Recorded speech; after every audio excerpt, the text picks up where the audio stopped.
Salam sejahtera, nama saya Pavitra Murgesu, nombor matrik 284103. So, hari ini saya ingin membentangkan tajuk yang saya pilih adalah inflasi. So, pengenalan adalah inflasi merujuk kepada peningkatan secara berterusan dan umum dalam harga barangan dan perkhidmatan dalam sesebuah negara. Dan inflasi di Malaysia diukur melalui indeks harga pengguna IHP yang disediakan oleh Jabatan Perangkaan Malaysia JPM. Inflasi dapat disebabkan oleh faktor seperti pertumbuhan ekonomi yang pesat, perbelanjaan kerajaan yang tinggi dan pinjaman bank yang melampau. Inflasi di Malaysia merupakan cabaran ekonomi yang ketara yang boleh menjejaskan kuasa beli rakyat dan pertumbuhan ekonomi keseluruhan. Baru-baru ini, Malaysia telah menghadapi tekanan inflasi yang semakin meningkat akibat gangguan bekalan global dan peningkatan kos komoditi.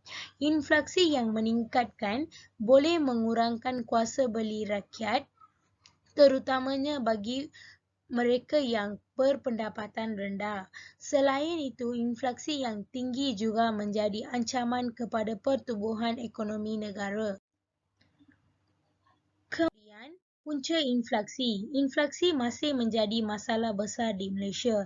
Inflasi disebabkan oleh penawaran wang yang berlebihan. Penawaran wang yang berlebihan menyebabkan kenaikan harga dan peratusan yang sama. Inflasi tidak mendapat meningkatkan pengeluaran ekonomi.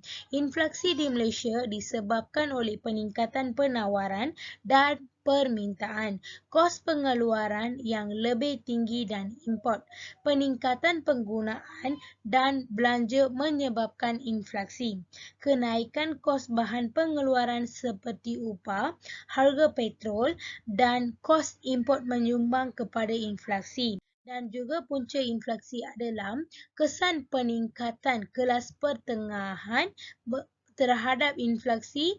Pertumbuhan kelas pertengahan di Malaysia telah membawa kepada peningkatan permintaan terhadap produk penggunaan yang seterusnya boleh meningkatkan harga.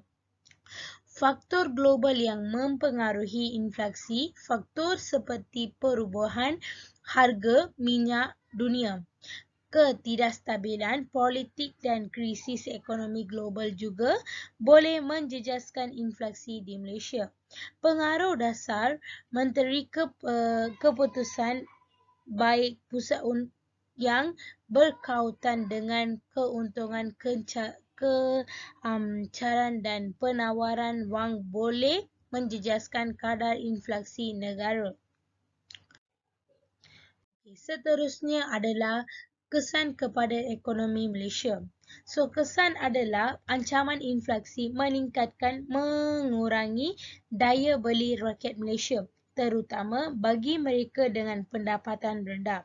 Inflasi teras Malaysia adalah 2% pada akhir Maret 2022, meningkatkan daripada 1.8% bulan sebelumnya.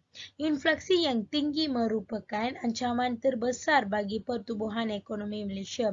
Inflasi menurunkan nilai mata wang dan dapat mengurangi pendapatan nyata masyarakat. Inflasi dan mempengaruhi sektor perniagaan terutama melalui kenaikan kos pengeluaran. Penguasa kecil dan sederhana terkena nampak inflasi termasuk masalah pendapatan dan kewangan. COVID-19 mempengaruhi sektor perindustrian Malaysia.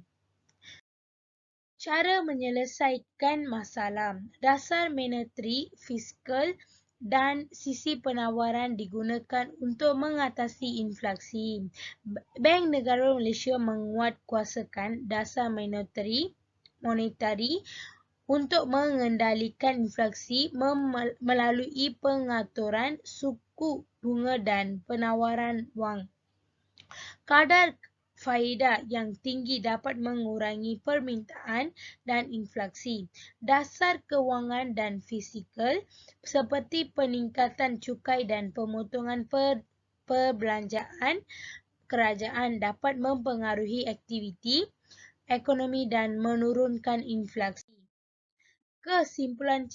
Kesimpulannya adalah inflasi kekal sebagai cabaran utama bagi ekonomi Malaysia.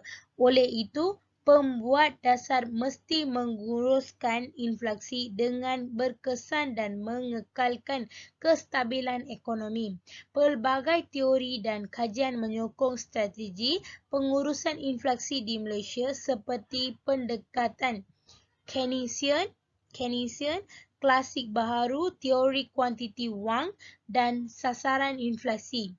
Dalam hal ini, langkah dari segi penawaran, dasar monetari, dasar fizikal dan sasaran inflasi boleh membantu membuat dasar di Malaysia mengawal inflasi dan mengekalkan kestabilan ekonomi.